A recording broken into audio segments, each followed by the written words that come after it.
वारकरी घराणं असल्यामुळे तुम्ही म्हणल्यासारखं तर एक आम्ही ती वाहून घेतलेलं आहे आणि ही पण वारीच आहे. शेतकऱ्यांची सेवा करणं तोच पांडुरंग आमचा आहे. आणि त्या उद्देशाने ह्या माऊल्या गुरुची अशी सुरुवात झाली 9 जानेवारी 2019 पासून. शेती समृद्ध झाली पाहिजे तर शेतकरी समृद्ध होणार आहे. बरोबर. तर त्यासाठी आपल्या कंपनीचं ब्रीदवाक्य तसं आपण ठेवलंय, समृद्ध शेती समृद्ध शेतकरी. पण आता जे सेंद्रिय खताचा जो वापर आहे त्यामुळं जमिनीच्या अंगात ताकद वाढते, त्याचबरोबर पीक देखील हेल्दी बनतं. त्यामुळं रोग प्रतिकारशक्ती वाढून पिकावर रोग कीड हे येण्याचं प्रमाण कमीच राहतं. एखाद्या व्यक्तीची यशस्वी वाटचाल आपल्याला प्रभावित करते, पण हा सोनेरी दिवस पाहण्यासाठी त्या माणसाला अथक परिश्रम, कठोर मेहनत, सातत्य आणि अढळ ध्येयवृत्तीने कामं करावी लागतात. प्रसंगी अडचणी येतात, अडथळे येतात, पण हा त्या आव्हानांना पुरून उरतो. अशाच दमदार पर्सनॅलिटीज बरोबर मी म्हणजे भार्गवी चिरमुले बातचीत करणार आहे. या बोलण्यातून एक प्रेरणादायी प्रवास तर आपल्या समोर उलगडेलच, पण आपल्या आयुष्याला एक नवीन दिशा मिळेल. चला तर मग रेडिओ सिटीजच्या सक्सेस स्टोरीज विथ भार्गवी चिरमुलेच्या पॉडकास्टद्वारे यांच्याशी गप्पा मारूया. यासाठी ब्युटी पार्टनर आहेत Lakme salon, Alexa park, Kolhapur.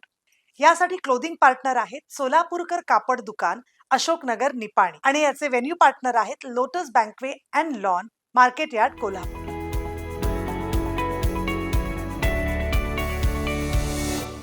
महाराष्ट्राला अध्यात्माची परंपरा फार वर्षापासून चालत आली.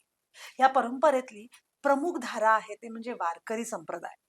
या संप्रदायातली अनेक माणसं फक्त वारीच नाही, देशासाठी, राज्यासाठी, मातीसाठी सुद्धा खूप काम करतात. असंच मातीसाठी काम करणारा एक मराठमोळा माणूस म्हणजेच माणिक दत्तात्रय नाळे. भेटूया माणिक दत्तात्रय नाळे यांना. मला असं वाटतं ह्यांच्या आयुष्याचंच महत्वाचं वाक्य आहे, कुटुंबाची साथ आणि विठू माऊलीचा हात. असे असलेले माऊली ॲग्रोचे माणिक सर, नमस्कार. नमस्कार. नमस्कार सर. तुमच्याशी गप्पा मारताना एक वेगळ्या विषयाने सुरुवात केली, कारण एक वारकरी संप्रदाय आणि त्या संप्रदायाशी निगडीत असलेला एक माणूस असं पूर्णपणे काहीतरी वेगळं काम करतोय माऊली ॲग्रो सारखं. त्याबद्दल तुम्ही काय सांगाल? पण ते करण्याआधी तुम्ही तुमच्या करिअरची सुरुवात मात्र एका फर्टिलायझर कंपनीत मार्केटिंग मध्ये सुरू केली होती. तो प्रवास काय होता? तर मी तसं ॲग्रिकल्चर डिप्लोमा होल्डर शिक्षण माझं. बरं. परिस्थितीमुळे मला काय पुढे डिग्री शिक्षण घेता आलं नाही. मग झुआरी फर्टिलायझर्स या कंपनीकडे मी सुरुवात केली 1998 साली. झुआरी फर्टिलायझर्सचं काम करत असताना परत पुऱ्या ग्रुप बाती बियाणं कंपनी होती, तिकडे सेलसाठी काम करायला लागलो. आणि ॲग्रिकल्चर मधलीच सेंद्रिय खतामध्ये एक कंपनी काम करत होती, त्यांनी माझं काम बघून मला ऑफर दिली आणि 1999 ते 2019 पर्यंत मार्केटिंगचं काम करायला मला संधी मिळाली. आणि मार्केटिंग करत असताना बऱ्याच म्हणजे महाराष्ट्रातील हजारो शेतकऱ्यांपर्यंत पोहोचण्याचा योग आला. आणि मग 9-11 डिसेंबर 2018 आपल्याला समर्थ फाउंडेशन या संस्थेने कृषीरत्न पुरस्कार दिला. आणि त्यावेळी मला असं एक मनात वाटलं की आपण का स्वतः उद्योजक होऊ नये. आणि मग 9 जानेवारी 2019 रोजी आपण माऊली ॲग्रो, शॉर्ट फॉर्म मध्ये आपण माऊली ॲग्रो म्हणतो, आणि लॉंग फॉर्म मध्ये Mangesh agro unitech lead industry private limited. तसं ते माऊली. तसं बरोबर. प्रत्येक अक्षराची सुरुवात इनिशियल MAULI असं माऊली ॲग्रो आपण हे केलं. आणि वारकरी घराणं असल्यामुळे तुम्ही म्हणल्यासारखं तर एक आम्ही ती वाहून घेतलेलं आहे आणि ही पण वारीच आहे. शेतकऱ्यांची सेवा करणं तोच पांडुरंग आमचा आहे. आणि त्या उद्देशाने ह्या माऊली ॲग्रोची अशी सुरुवात झाली 9 जानेवारी 2019 पासून. पण सर, जेव्हा तुम्ही फर्टिलायझर कंपनीमध्ये करत होता तेव्हा रासायनिक खत होतं ते? नाही ना, ते सेंद्रिय होत. तेही सेंद्रिय? सेंद्रिय. आणि ऑर्गॅनिकला त्यावेळेला मी काम करतो त्यावेळेला तेवढा अवेअरनेस नव्हता शेतकऱ्यांना, पण तरी देखील मी चिकाटी सोडली नाही आणि सातत्यानं ह्याच क्षेत्रात काम करायचं. आणि मी ठरवलेलं आहे की एक आमच्या कंपनीची व्हॅल्यू माऊली ॲग्रो, रासायनिक कुठलंही विकायचं नाही, जे काय करायचं सेंद्रिय करायचं. शेती समृद्ध झाली पाहिजे तर शेतकरी समृद्ध होणार आहे. बरोबर. तर त्यासाठी आपल्या कंपनीचं ब्रीदवाक्य तसं आपण ठेवलंय, समृद्ध शेती समृद्ध शेतकरी. समृद्ध शेती समृद्ध शेतकरी. वा. आणि त्या अनुषंगाने आपलं आता काम चालू. पण सर, पूर्वी एक काळ असा होता जेव्हा रासायनिक खतांमुळे खूप प्रमाणात उत्पादन होत होतं. म्हणजे रासायनिक खत वापरल्यानंतर हं, उत्पादन खूप मिळतं असा शेतकऱ्यांमध्ये एक समज होता. हं, त्यामुळे शेतकरी आणि कीड लागू नये हं. आणि आपल्याकडे तेवढी माहिती नसल्यामुळे सगळे शेतकरी रासायनिक खताकडे गेले. जमिनीचा कस घालवून बसले आणि त्यानंतर शेतीच्या अनुषंगाने येणारे अनेक प्रश्न त्यांच्यासमोर उभे राहिले.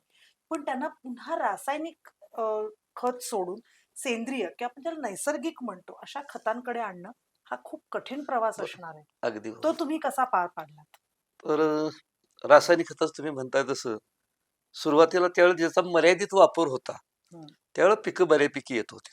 पण त्याचा इतका प्रचंड वापर वाढत गेला, की जमिनीचा कस कमी होत गेला. युरिया जमिनीची वगैरे ती युरिया खतं जी वगैरे हां. बरेच आता ते आहेत. हं. काय रासायनिकचे जेवढे आहेत, त्याचा अतिवापर झाल्यामुळंच हे जमिनीचा कस कमी झाला आणि त्यामुळे उत्पादन कमी आलं. आणि आता लोकांच्या लक्षात आलं, की सेंद्रिय पद्धतीने शेती केली पाहिजे. त्यासाठी हे एकाएकी होणार नाही. हळू सातत्य ठेवून जर शेतकरी तो सेंद्रियचं जर कास त्यानं धरली, तर निश्चितपणानं सेंद्रियचं हे होऊ शकतं. पण मग ही सेंद्रिय खतं कुठली येतात ह्याच्यामध्ये? आता सेंद्रियमध्ये तसं म्हणायला गेलं तर सेंद्रिय म्हणजे काय? हं, जे नैसर्गात आहे, जे कुजणार आहे, ते जमिनीला देत. हं, मग यामध्ये झाडाचा पालापाचोळा सुद्धा येऊ शकतो, शेणखत येऊ शकतं, सोनखत येऊ शकतं, हं. कंपोस्ट येऊ शकतं. बरेच प्रकार आहेत. म्हणजे आता मी जसं ऐकलं तसं आता घरगुती या बायका ज्या असतात त्या हं, सगळ्या आजकाल एका कोपऱ्यामध्ये घरात कचऱ्याच्या डब्यामध्ये हं, असे किट्स पण आलेत, की हं, हं, घरच्या घरी तुम्ही खत हं, तयार करू हं, शकता. त्याच्यात आपण भाज्या सालं-बिलं हं, काढतो ती हं. सगळी एकत्र करणं. घरगुती पण हां, आता बरोबर, किट्स बरोबर, आलेत बरोबर, तसे. बरोबर. मग ती सगळी खतं मग नैसर्गिक हां, ते खतांमध्ये का? सेंद्रियमध्येच मोडतं. हं, कारण त्याला आपण सिटी कंपोस्ट बेस म्हणू शकतो. हं, म्हणजे शहरातला जो घन कचरा आहे, जो हं, कुजणारा कचरा आहे, आज मोठे-मोठे प्रोजेक्ट सुद्धा त्यावर आहेत काम करणारे. ते घन कचरा डिकंपोज करून ते परत खत आपण पिकासाठी, झाडासाठी वापरू शकतो. हं. ती चांगली कल्पना आहे ती. पण त्यांनी अशी नैसर्गिक खतं वापरल्यानंतर जी अनेक शेतीवर कीड येते किंवा हं, पिकांवर कीड येते, हं, त्याचं काय मग रासायनिक खतं त्यासाठी वापरत जात होती कारण ती कीड हं. येणारच नाही. सो नैसर्गिक खताने तसं काय त्याचा हां, इम्पॅक्ट होतो? आता रासायनिक खतानं कीड येणार नाही असं नाही. हं, ते उत्पादन वाढीसाठी ते घेत होते, रासायनिक खतं वापरत होते. बरं. पण ओके. आता जे सेंद्रिय खताचा जो वापर आहे, हं, हं, त्यामुळं जमिनीच्या अंगात ताकद वाढते. त्याचबरोबर पीक देखील हेल्दी बनतं. हं. त्यामुळं रोग प्रतिकारशक्ती वाढून पिकावर रोग, कीड हे येण्याचं प्रमाण कमीच राहणार. म्हणजे जसं आपण चांगलं अन्न खाल्लं तर खाली आपली रोगप्रतिकारक शक्ती शक्ती चांगली राहते. राहते. तसंच, तसंच तसंच, तसं झाडाचं राहते. तसंच मातीचं पण हं, आहे. हं, हं. पण मग आता बाजारात नक्की कितीतरी प्रकारची कंपोस्ट खतं खतं पण आहे. आहेत, आहेत, मग आहेत. आपलं माऊली ॲग्रोचं प्रॉडक्ट वेगळं कसं आहे? आता वेगळं म्हटलात तर आज city compost base, pressmud compost base आपला जो बेस आहे तो शेणखत, हं, कंपोस्ट खत असं मिक्सिंग करून आपण हा प्रोडक्ट बनवलेला आहे. हं. सगळ्यात महत्त्वाचं की यामध्ये डिकंपोज कल्चर वापरून यातला जो ऑर्गॅनिक मॅटर पूर्ण डिकंपोज केला जातो आणि आपण याला वेळ देतो डिकंपोज व्हायला. पूर्ण डिकंपोज झाल्याशिवाय आपण हा वापरतच नाही, शेतकऱ्यांना देतच नाही. आणि वेगळं पण म्हणजे काय, की यामध्ये आपण सूक्ष्म अन्नद्रव्य वाढवण्यावर भर दिला. यामध्ये निंबोळी पेंड, एरंड पेंड, करंजी अशा पेंडी वापरून हा प्रोडक्ट युनिक बनवलेला हं. आहे. जेणेकरून पिकाची रोगप्रतिकारशक्ती वाढावी. जमिनीची सुपीकता हा आपल्या दृष्टीने महत्त्वाचा पार्ट आहे. आज शेणखताचं जर तुम्ही बघितलं, शेणखताची गरज तितकीशी भागू शकत नाही. कारण जनावरांची संख्या कमी झाली. त्यामुळे बरोबर. शेणखत जेवढं म्हणावं पाहिजे तेवढं जमिनीला मिळत नाही, शेतीला मिळत नाही. मग शेणखताला एक चांगला पर्याय असावा या दृष्टीने हा आपण प्रोडक्ट बनवलेला आहे. मग आपला हा एक्झॅक्टली प्रोजेक्ट आहे कुठे? कोल्हापूरमध्येच आहे आपला प्रोजेक्ट. कुंभी कासारी कारखान्याच्या एरियामध्ये आपलं मॅन्युफॅक्चरिंग युनिट आहे. कोल्हापूरमध्ये आपलं मेन ऑफिस आहे. हं.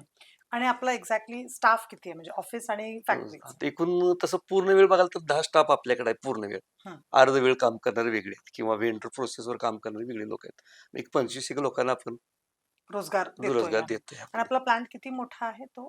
साधारणपणे 5,000 स्क्वेअर फूट इंडस्ट्रियल शेड आपण उभा केले बरं. आणि तिथं आपलं पर शिफ्टला 10 टन प्रोडक्शन आपण करतो. पर शिफ्टला. हं. आणि मग हे जातं कुठे-कुठे आता आता आपलं सगळं पश्चिम प्रॉडक्ट? महाराष्ट्रामधील 9 जिल्ह्यामध्ये आपला प्रोडक्ट जातो हां. आणि गोवा राज्याचं पण आपण आता तूर्त लायसन घेतलेलं आहे. अच्छा. गोवा राज्यात पण आपण खत सप्लाय करतोय. पण आता तुम्ही लोकांना अ, प्रेरित करता, की त्यांनी नैसर्गिक खतं वापरली पाहिजेत किंवा तुम्ही मगाशी म्हणालात, की कठीण होतं हं, परत शेतकऱ्यांना तिथे आणणं. हं. त्यामध्ये सगळ्यात महत्त्वाचा फॅक्टर काय होता? तर आम्ही B2C मध्ये मेजॉरिटी काम करतो. बर कंपनी टू ग्राहक बर आमचे प्रतिनिधी असतील, हं, मी स्वतः असेल, आम्ही जास्तीत जास्त शेतकऱ्यांपर्यंत पोहोचतो. हं, company to direct direct marketing कन्सेप्टने आम्ही काम करतो. हं. त्यामुळे आपण आज या म्हणजे तुम्ही 6-7 स्वतः वर्ष सगळ्या ठिकाणी हो, जाता. हो. हो हो. आणि 6-7 वर्षामध्ये 10,000 प्लस शेतकऱ्यांपर्यंत आम्ही पोहोचलेलो. पण मग आता मग हे तुमचे कायमचे ग्राहक होऊन हो, जातात? अगदी. हा. आता तसं बघितलं तर 25 वर्ष या क्षेत्रात मी काम करतोय. बरोबर. 20 वर्षी दुसऱ्या कंपनीत काम केलं आणि 6 वर्ष आता स्वतःची कंपनी मी चालवतोय. तर जे सुरुवातीला ज्या दुसऱ्या कंपनीत काम करणारे जे ग्राहक होते ते अजून माझ्याशी कनेक्ट आहेत. हं, हं, हं. ते सगळे ग्राहक अजून माझ्याशी जोडले गेले आहेत. ह्याचं खरं कारण आहे फक्त खत विक्री आमचा उद्देश नाही. तर शेतकऱ्याला योग्य मार्गदर्शन करून त्याचं उत्पादन वाढवायची आम्ही हमी घेतो. आणि तसे आम्ही सिद्ध केलेलं आहे. आज प पश्चिम महाराष्ट्रात कोल्हापूर जिल्ह्यामध्ये तुम्ही ऊस क्षेत्र मोठं आहे. तर या ऊस क्षेत्रासाठी खर्च बघता उत्पादन ह्याचं ताळमेळ जमत नाही शेतकऱ्याचा. पण ते आपण जमवण्याचा प्रयत्न केलेला आहे. म्हणजे आपला प्रोडक्ट वापरल्यानंतर आम्ही शेतकऱ्यांना काय सांगतो, की 50% रासायनिक कारण ह्या जमिनीला सवय लागली रासायनिक खताची. करेक्ट. हो. हे एकाएकी तुम्ही 100% रासायनिक बंद करून 100% सेंद्रियला जमीन तेवढी साथ देणार नाही, दाद देणार नाही. तर आम्ही शेतकऱ्यांना काय सांगतो, की 50% रासायनिक खत, 50% सेंद्रिय खत असं कॉम्बिनेशन करून जेणे हळू-हळू. हां, हळू हां. जेणेकरून त्याचं उत्पादन पण वाढवलं पाहिजे. जमिनीची सुपीकता बी हळू वाढली पाहिजे. आणि तसं जसं सातत्याने शेतकरी वापरत जाईल, जमिनीमध्ये सेंद्रिय कर्ब जसा वाढत जाईल, तशी जमिनीची सुपीकता वाढत जाईल. पण मग आता ही आपली खतं आहेत, ही कुठल्या-कुठल्या धान्यासाठी किंवा का सगळ्या तर सगळ्या पिकासाठी सगळ्या मुळात हा जे सेंद्रिय खत आहे, हे मुळात जमिनीसाठी काम करतं. हं, जमिनीची सुपीकता वाढवण्यासाठी, जमिनीची जडण-घडण असेल, जमिनीत पाणी धरून ठेवण्याची क्षमता असेल किंवा जमिनीमध्ये सेंद्रिय स्फुरदचं प्रमाण वाढणं असेल किंवा टाकलेले जे घटक आहेत, ते पिकाला उपलब्ध करून द्यायचं असेल, यासाठी जमिनीची सुपीकता म्हणून आपला प्रोडक्ट आहे भूसुधारक म्हणून काम करतो. हां. म्हणजे खतापेक्षा पण तो भूसुधारक आहे. भूसुधारक. बरोबर. आज शेतकरी जी रासायनिक खतं देतो, जे काही ट्रीटमेंट देतो, ती पिकाच्या वाढीसाठी देतो. पण जमिनी सुपीकता वाढीसाठी वेगळं काय करतो का? हं, तर आपल्या प्रोडक्टच्या माध्यमातून ते मुख्य काम होतं. हं. कारण जमिनीचा जर कस वाढला हं, तरच पिकाचं प्रमाण चांगलं होईल आणि जास्त प्रमाणात होईल हं. असं वाटतं. सर तुम्हाला आतापर्यंत वेगवेगळे पुरस्कार कुठले मिळाले ते आम्हाला हां. ऐकायला आवडेल. 2018 साली पहिला पुरस्कार मग कृषीरत्न पुरस्कार समर्थ बरोबर. फाउंडेशनचा मिळाला. त्यानंतर पोलूची एक संस्था ब्रँड गुरु त्याचा एक मला लक्ष्यसिद्धी पुरस्कार मिळाला. रेडिओ सिटीनं तुम्हाला गर्व महाराष्ट्राचा पुरस्कार गेल्याला दिला. महाराष्ट्र 24 तास हे न्यूज चॅनल जे आहे, त्यांनी पण महाराष्ट्रासाठी 24 तास हा पुरस्कार दिला. पुरस्कार हा माझ्यासाठी महत्त्वाचा नाही, तर माझ्यासाठी शेतकऱ्यांचे जे आशीर्वाद आहेत, ते फार मला बळ देतात. आणि या क्षेत्रामध्ये वेगवेगळं करायची माझी फार मोठी इच्छा आहे. आता आम्ही सेंद्रियमध्ये उतरलो, त्याचबरोबर आम्ही आता हे शहरातला ग्राहक डोक्यासमोर ठेवून आपण हे ॲग्रोटॉप गार्डन मिक्स हे बरं. प्रोडक्ट आपण बनवलेलं आहे. Garden mix. बरं. गार्डन म्हणजे मिक्स. काय आहे आता एक्झॅक्ट? यामध्ये गांडूळ खत, हां, कंपोस्ट खत, हां. निंबोळी फेंड असं मिक्स करून हे प्रोडक्ट बनवलेलं आहे. अच्छा. आज शहरातल्या जी कुंडीतली जी रोपं आहेत, त्याला माती लिमिटेड असते. हं, तिथं अनाज किती मिळणार त्या पिकाला? तर त्याला ते महिन्याला हा जर डोस वापरला, तर हं. फुलाची साईज त्याला लागणारं पोषक अन्नद्रव्य मुबलक प्रमाणात मिळेल आणि त्याची ग्रोथ म्हणजे कंटिन्युटी त्या मातीचा कस पण वाढेल. वाढेल, वाढेल. ह्यासाठी वाढेल. आपण हा 1 किलोचा प्रोडक्ट काढलेला आहे. म्हणजे हा शहरातल्या शहरातल्या लोकांसाठी. लोक कारण प्रत्येक आज फ्लॅट संस्कृती असू दे, रो बंगले असू द्यात, ते प्रत्येकाच्या ठिकाणी फुलझाडे असतातच. आणि आवडतात आवडतात सगळ्यांना. लोकांना. छान वाटतं त्या त्या घरामध्ये त्या असणं ते. असं. पण सर मला हा एक प्रश्न तुम्हाला एक प्रॉडक्ट म्हणून तर नाही, हं, पण एक तुम्ही आता एवढं म्हणताय की तुम्ही शेतीसाठी काम करायचंय तुम्हाला आणि शेतकऱ्यांसाठी काम करायचंय. शेतकरी आत्महत्या हा तितकाच एक महत्वाचा विषय. मोठा विषय विषय. झालाय. महत्वाचा त्याला एक वेगळं राजकीय स्वरूप पण आलंय. हं, अ, काही खोट्या केसेस पण दिसतात आणि हं. काही खरे विक्टिम्स पण आपल्याला आहेत, दिसतात. आहेत. तुम्ही ह्या सगळ्याकडे एक शेतकरी म्हणून म्हणणार नाही मी, पण अशा की शेतकऱ्याला आपण एक तुमची जी कंपनी आहे ती शेतकऱ्याला प्रोत्साहन देणारी एक कंपनी आहे. तुम्ही जेव्हा असं बघता किंवा असं वाटतं तेव्हा तुमचं याबद्दलचं मत काय आहे? मुळात शेतकऱ्याला उत्पादन मिळत नाही अपेक्षित उत्पादन. जो तेवढा खर्च करतो तेवढं अपेक्षित उत्पादन मिळत नाही.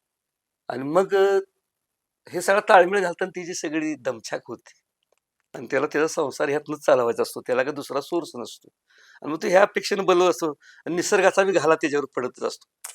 तर निसर्गासाठी आपण काही करू शकत नाही. कारण ते तुमच्या हातात विषय नाही, माझ्या आहे आणि कोणाचे? कुणाच्याही नाही. तर इथं काय की त्याचं उत्पादन कसं वाढेल? हां, दर पण त्याच्या हातात नाही. हो, दर ठरवणारी यंत्रणा वेगळीच आहे. बरोबर. त्याच्या हातात काय आहे? फक्त उत्पादन वाढवणं हा एकच त्याच्या हं, हातात प्रश्न आहे. हं. मग ते उत्पादन वाढवण्यासाठी कशी आमच्या कंपनी वतीनं मदत करता येईल, यासाठी आपण काम करतो. म्हणजे शेतकऱ्याचा आता जो सध्याचा खर्च आहे, खतावरील खर्च मोठा आहे. तर त्याला आपण हेच पर्याय दिला सेंद्रिय खताचा, की त्यानं जर हे कॉम्बिनेशनमध्ये फार 50-50 जर वापरलं, तर त्याचा 10% ते 20% खर्च कमी होणार. हं. दुसरीकडे जमिनीची सुपीकता वाढून उत्पादन हमखास 10-20% वाढणार आहे. म्हणजे एक प्रकारे आम्ही त्याला मदतच ही करत असतो. बरोबर. हां. आणि मग जेणेकरून त्याचं उत्पादन वाढलं. म्हणून ब्रीदवाक्यच आपलं समृद्ध शेती, समृद्ध शेतकरी.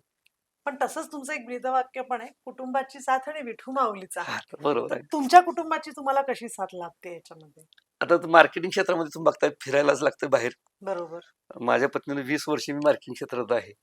तिने सपोर्ट दिला म्हणून एवढं फिरू शकलो. मग तर त्या पण आपल्या माऊली ॲग्रोमध्ये आहेत? आहेत ती डायरेक्टर म्हणून ती ह्या कंपनीत आहे. बरं. आणि माझे सगळे आम्ही एकत्र कुटुंब तिघं भाऊ. सगळ्यांची साथ आहे. आज तुम्ही म्हटला तसं वारकरी कुटुंब आहे. कुठलाही आध्यात्मिक कार्यक्रमात असेल, आता कालच आम्ही वसंत गडकर महाराजांचा मोठा कार्यक्रम घेतला कीर्तनाचा. तर आम्ही त्यामध्ये सगळी सामील होतो. आणि हे आता एकत्र कुटुंब पद्धती बंद झालेली आहे. काय अशी कुटुंब बघायला मिळत नाही, मिळत नाही, 3 मिळत भाऊ नाही. एकत्र आता तसं राहतात. आम्ही तिघं वेगवेगळे राहतो. हं. आम्ही शरीरानं वेगळं राहतो, पण मनानं आम्ही एक. शरीरानं वेगळं राहतो, पण मनानं आम्ही एक खरं. आहे. आणि तुम्ही ज्ञानेश्वरी सप्ताह पण आता चालूच आहे. चालू आहे का आता? आजचा अच्छा. 6वा दिवस, उद्या समाप्ती आहे. हं. मग तेव्हा तुम्ही त्यावेळेला तुमचं काय असतं? ज्ञानेश्वरी सप्ताह म्हणजे काय ज्ञानेश्वरी वाचन, वाचायची? वाचन, वाचन. वाचन मग असतं. सामूहिक असतं? सामूहिक, सामूहिक, सामूहिक सामूहिक असतं, असतं. मग एक सामूहिक. वेळ असते ठरलेली. वेळही असते सकाळी 8 ते 12 पर्यंत वाचन असं असतं. अच्छा. ओके. संध्याकाळी कीर्तन, भजन असे ते 7 दिवस. म्हणजे का ह्या अध्यात्माला देखील माणसाला वेळ नाही.